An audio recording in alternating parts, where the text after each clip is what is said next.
When you saw this news, what was the first thing that went through your mind? Yeah, I think that's a big surprise for everyone, especially, I think we all know, right, the home prices, office prices keep falling in Hong Kong. But the fact is that if we are talking about the asset write-down for New World, it's almost like 10 billion Hong Kong, right? That is sizable amount, right? And I think it's also partly because of some of the projects, like recently the Kai Tak projects for residential sales, the prices is much lower than previously people expected. So that's why we see the sizable write-down for that.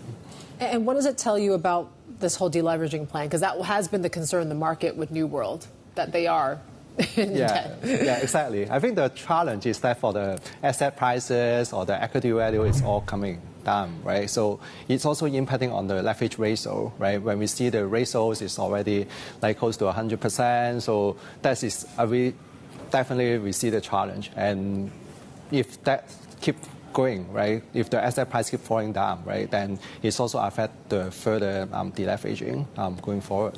Should we expect the same or to hear the same thing from other developers here in the city? I think you could see more like kind of an asset write-down happening in the second half. And the good thing is that for some of the developers, the leverage ratio is not that high. So potentially it's much better situation than what we see in New World.